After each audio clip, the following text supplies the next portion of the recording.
Good evening. This evening, our province is breathing a collective sigh of relief as Myles Sanderson is no longer at large. I can confirm that he is no longer a threat and there is no risk to the public related to this investigation.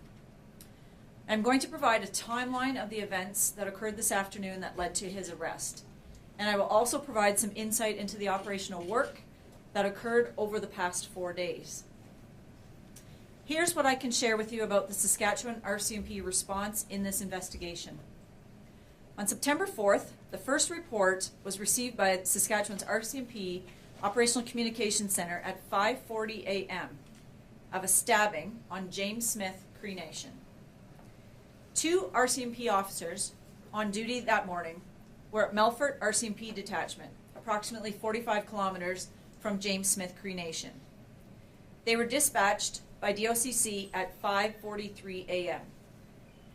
The second call came into DOCC at 5:59 a.m. It was a report of 2 injured people at a residence on James Smith Cree Nation. 19 minutes after the first report, police were already on their way to the scene. RCMP officers arrived at the first scene at James Smith Cree Nation at 6:18 a.m. At 6:20 a.m., one of the 2 police officers left the first scene to go to another scene on James Smith Cree Nation. He arrived at the second scene 12 minutes after departing the first. At 6:35, due to the significant risk to public safety that had been identified, the Saskatchewan RCMP prepared to issue an emergency alert. It was drafted, reviewed, verified, and issued at 7:12 a.m. The magnitude of this investigation is immense. Over the past 4 days, over 160 Saskatchewan, Manitoba, Alberta, and Ontario RCMP and municipal partner agency employees, both police officers and civilians, have been working non-stop on this investigation. On Wednesday, September 7th, at 2:07 p.m., Waka RCMP received a 911 report of a break-and-enter in progress in Waka's detachment area. Further information provided stated Myles Sanderson was standing outside of a residence northeast of Waka and was armed with a knife. Sanderson stole a white Chevrolet Avalanche truck with Saskatchewan license plate 953LPL and fled the property. The homeowner was not physically injured. The Saskatchewan RCMP Operational Communications Centre continued to receive additional reports of Myles traveling in a vehicle. All available police resources in that region immediately responded to the report, including neighboring RCMP detachments and an SBS, Saskatoon Police Service, and RCMP aircraft.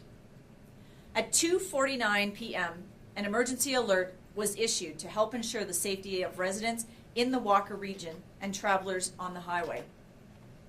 Between 2:49 and 3:35, the Saskatchewan RCMP Operational Communications Centre received more than 20 calls from the public with potential sightings of the white Chevrolet Avalanche. The white Chevy truck was seen by a Rosthern RCMP officer driving in an unmarked vehicle, traveling west along the highway towards Rosthern at a speed recorded at 150 kilometers per hour. Police confirmed the license plate matched the initial report. At approximately 3:30 p.m., the suspect vehicle was seen traveling south on Highway 11, south of Rosthern. To ensure the safety of drivers on the highway, the vehicle was directed off the road and into a nearby ditch. Police officers surrounded the vehicle and through verbal identification confirmed the identity of the driver to be Myles Sanderson. He was arrested by police and taken into custody. A knife was located inside the vehicle. The emergency alert was canceled at 3:50 p.m. once his identity was confirmed and he had been taken into police custody. Shortly after his arrest, he went into medical distress. Nearby, EMS were called by police to attend the scene, and he was transported to a hospital in Saskatoon. He was pronounced deceased at the hospital. The Saskatchewan RCMP has requested the Saskatoon Police Service and the Saskatchewan Incident Response Team to conduct the independent external investigation into circumstances surrounding the incident. The Saskatchewan RCMP has requested the Ministry of Justice appoint an independent investigation observer in accordance with Section 91.1 of the Saskatchewan Police Act.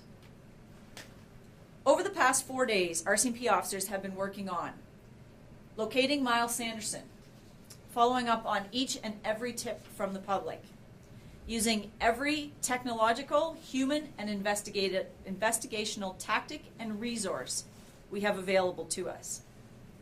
We have experts who continue to conduct forensic investigation of the 13 main crime scenes, as well as the other associated crime scenes, such as vehicles. We are also now examining the additional crime scenes that have occurred today. We have already conducted over 150 interviews with witnesses and victims, with more anticipated to take place in the coming days. 400 investigative tasks have also been completed, with many more anticipated to take place in coming days. Informing the public of updates of the investigation and issuing 11 emergency alerts to notify the public of critical and rapidly unfolding public safety information. Providing support services to work with families, victims, and taking a trauma-informed approach to ensure survivors are cared for.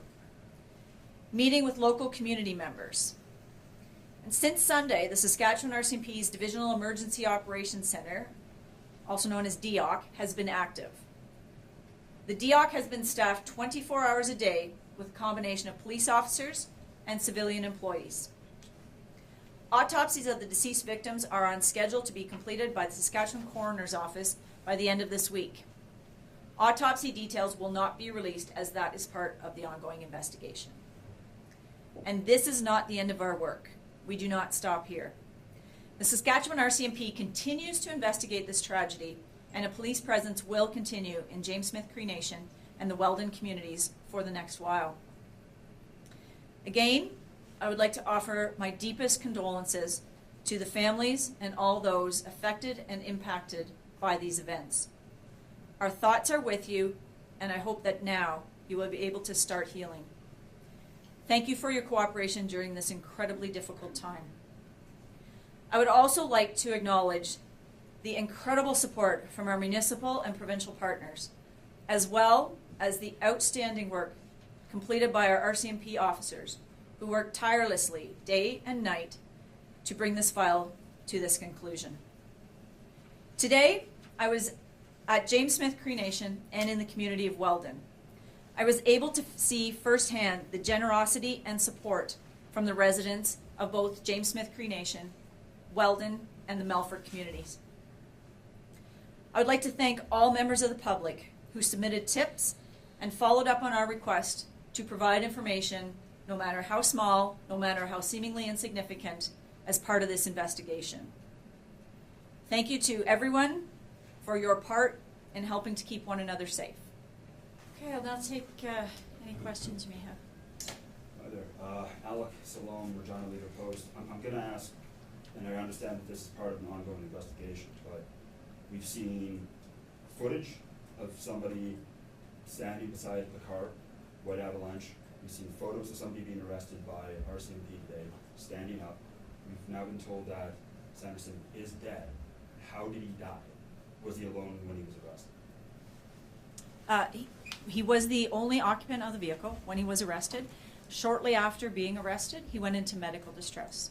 Emergency medical services responded, and he was transported to hospital in Saskatoon, and that's where he was deceased. What was it, an overdose? We've seen somebody standing beside, we've seen and heard eyewitness accounts of somebody being arrested at the scene, standing up, seemingly normal. Was it an overdose? Did he... Right. It's just something I can't speak to the specific manner of death. That's going to be part of the autopsy that will be conducted. Do you have any help over the 4 days? That's part of the investigation that's ongoing, and we'll be certainly looking at all those avenues to determine if there was anyone that was aiding him. Shane Clausing, CGME News. Was the knife the only weapon of use in the entire killing spree that he had over the course of those days, and I guess even today as well? And do we know about if there's any update on how his brother died, and was there a gun used?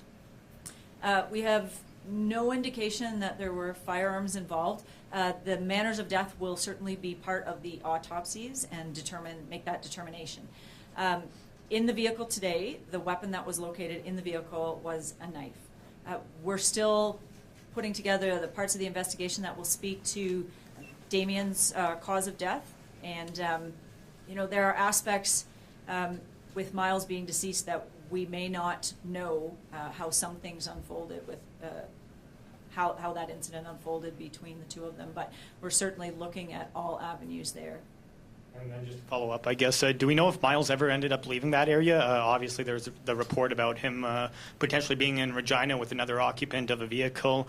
Residents in the area kind of told us they felt something was up last night. So I guess just, was he ever in Regina, or did he never leave that area? We still, the information that we have received on Sunday there was still believed to be credible information. We can't say one way or the other at this point in time whether he was here. We're hoping to piece together the timeline of where he was since Sunday. Again, without him being alive at this point in time, some pieces of that may not be able to be pieced together.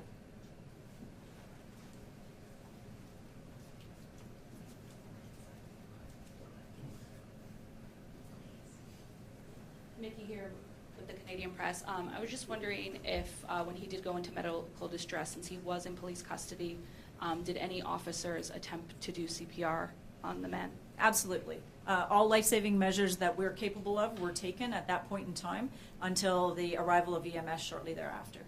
And then how did he get to Saskatoon? Was it through EMS? Was it through an airplane? He was transported via EMS. Just like a ambulance? Ground ambulance, yes. And then have you obtained the murder weapon or weapons yet? So that's all part of the investigation. As the crime scenes are examined, any evidence would be taken into secure custody by our investigators. So any evidence there would be secured. And then there's nothing about motive? No, and unfortunately, now that Myles is deceased, we may never have an understanding of that motivation. And we've conducted 120 interviews to this point. There's more that we have to do, but witnesses and people around him only have so much information. His motivation may at this time and forever only be known to Myles. Jesse Anton, CBC News. Just to follow up on Mickey's question first, did the life-saving measures that were taken involve Narcan at all? I can't speak to exactly what occurred on scene. I do know that our members there on scene were taking life-saving measures at that point in time, yes. Right, and I'm still looking to fill in a few blanks here. I know it's still an ongoing investigation, but any idea where he might have been over the last 4 days? And were those tips in Regina, James Smith, were those credible? Well, we followed up on every tip, and we've had tips as far away as British Columbia, Alberta, and we asked the public to do that. We said, even if you're not sure, let us know, because it could be, right? So, we sort of created that, but that's what we need as part of the investigation and the process, because we don't know if someone decides, this isn't worth calling. That could be the tip or piece of information that we need. So we have had some tips that we have been able to determine were not credible. The one from Regina, we still haven't been able to eliminate. We are hoping to piece together a timeline so that at some point in time we can more definitively say where he was, but we really don't have that information at this point in time. Did you ever find the Nissan SUV? No, that's still part of the ongoing investigation, and hopefully as we piece together this timeline, that may lead us to points where we may be able to locate the SUV. Any idea where he was going on Highway 11? No idea. I think Myles is the only one that can speak to that. Given that the speed he was driving is indicative of someone who was, just desperate to escape wherever he was at that point in time. Thank you. Tegan Rasha, Global News. Do you have any more details on how actually catching him went down? Was he trying to dodge cars on the highway? Was he driving faster than 150 kilometers an hour when they actually got him?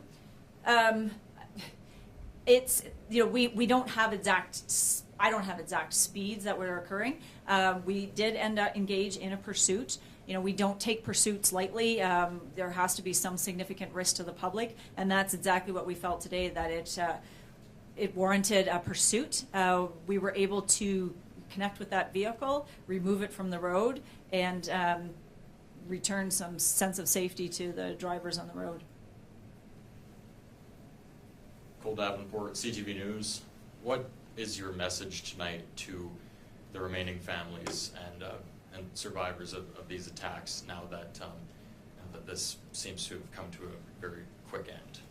Yeah. I was at James Smith Cree Nation today. I was speaking to residents there. Their message to me was, people were saying, I haven't slept. I can't sleep. I can't close my eyes. Every time I close my eyes, I hear a noise. And is that him? Is he coming back? So I hope that this brings them some sense of closure, in that they can rest easy tonight knowing that Myles Sanderson is no longer a threat to them. I think that's important, because I don't think they can start that healing process, and it is going to be a very long and extensive process for those individuals. Some of them have witnessed incredible trauma, and so hopefully this is the first step to allow them to start that healing process, the grieving process. That First Nation is a very small community. Everyone knows everyone. I was speaking with one individual today who talked about his relatives who were impacted and how much impact that's had on him. So that would be my message, is that I hope we have enabled them to have that ability to start their healing now.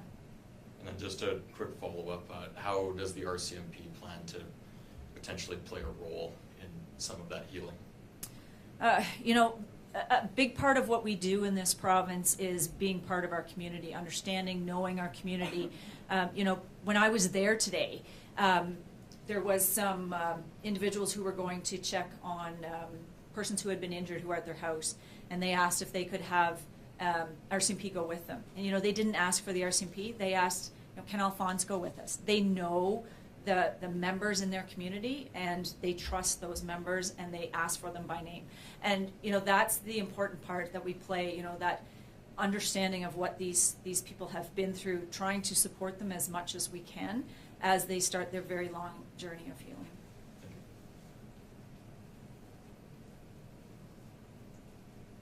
Hi, John Cairn, Sask today. I know that there was a concern that Myles might have been injured prior to today. Were there any signs when he was taken into custody that of any prior injuries or any injuries that you could mention? So the initial reports that were received from that 911 call at Waka indicated that he may have had an injury, but I don't have any further information on that. We do know now that there was a residence, a vehicle that was broken into in Weldon, and it seems like he stole a first aid kit out of that vehicle, which would indicate that he had some injuries and was trying to seek some sort of treatment for himself. I have a question in French. Okay. Yeah. Est-ce qu'on sait si Myles Sanderson est la personne qui a effectivement tué les 10 personnes qui sont maintenant mortes? She wants to know if we know for sure that Myles Sanderson was the person who killed those 10 people. Our witness accounts that we have received have indicated that Myles Sanderson was the person responsible, but that's part of our investigation to determine exactly who was involved, but our indications at this point in time were that it was Myles Sanderson.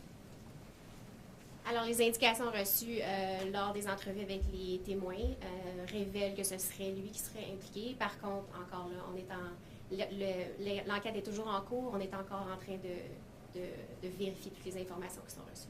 Et la même chose pour son frère. On a peut-être le compte des deux, ou ça serait juste Myles qui serait... The same thing for his brother, or was it just Myles? So our initial indications were that both of them were involved, but our investigation, as I said, continues to evolve as we process the many crime scenes. Alors encore là, l'indication primaire, donc l'information qu'on avait reçue était que les deux frères étaient impliqués. Encore là, c'est des informations qui devront être vérifiées là, avec l'enquête qui est en cours présentement. Merci. Britton Gray for 650 CKOM. I'm wondering what resources do the RCMP use in this search, and if some of those resources have ever been used before to try and track down someone in Saskatchewan. It seems like this was a pretty extensive search. It was a massive investigation and a massive search.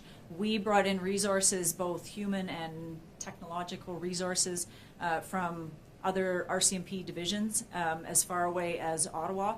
Brought in those resources to assist.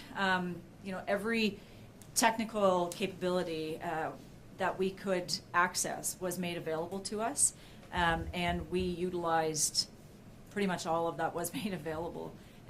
There is an extensive amount of technology that we can use in these types of investigations, and if we didn't have that here in Saskatchewan, it was rapidly and immediately made available. Have you used some of those things before, or was this the first time you've had to reach into that sort of toolbox? Some of those pieces of equipment, it is the first time that we've used it here, and it was very beneficial to us in resolving this. I guess just to kind of go back to one thing.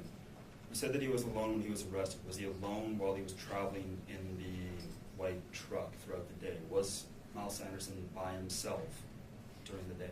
So I can't say because we didn't have eyes on him the entire time he was in that truck. We had the witness account that the vehicle had been stolen, and then once RCMP was able to get had a visual of the suspect vehicle, there was one individual in that vehicle once RCMP. So I can't speak to what happened between that time because I don't know. Our investigation will look at that. But at that point in time, there was no one else in the vehicle until he was arrested. If anybody's been helping him, presumably they'd be facing some charges as well, right? Yeah, absolutely. That's part of our investigation to determine was someone assisting him, and if they were, were their actions criminally, that they should be held criminally responsible for those.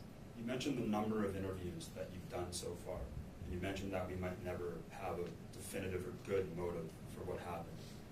What are you going to do with those interviews? Will they be made public? And as we talk about sort of the healing process here, the unanswered questions, this has obviously drawn an international audience. This has drawn a lot of eyes here. Mm-hmm. So if you've done 100+ interviews, will those be released as a form of providing some closure? No, we wouldn't release those interviews. Those are part of our investigation. And when we take that information from witnesses, keep in mind this is a very traumatic piece of information I'm sharing. When we interview those individuals, they are reliving that trauma essentially as they tell it to us. So you can imagine if they see their words in the media, how much trauma they could experience that way. So, it is sensitive information and very traumatic information that they're sharing with us. How do you balance that sort of public desire to know what happened? So, we can, once we get to the point where we have answers on, further details on timelines, we can share that information without saying person X said this, right? We can piece that together, so that further information to get that information to the public. I understand there's certainly people want to understand what happened here and how that unfolded, but we can certainly do that without that very intimate knowledge of what the witnesses have provided to us. Mickey with the Canadian Press, just another clarification. Is Damien still considered a suspect, or is he involved, or should we be saying he's a victim at this point? At this point in time, he is considered a suspect in the homicides that were committed. And were drugs found in the truck of Myles Sanderson, the one he was driving? At the initial search of the vehicle, did not reveal any drugs, but that further search would happen as part of the investigation. Was there any drugs on him? I can't speak to that because I don't have that information. Is there a possibility of an inquest in addition to the investigations that have already been requested by RCMP? I can't really speak to that at this point in time. There's lots of different levels of inquiries or inquests that happen in these types of situations. It was a very obviously serious and significant incidents, the likes of we haven't certainly seen in any recent memory. So, I expect there will be reviews, but I can't speak to exactly what those are.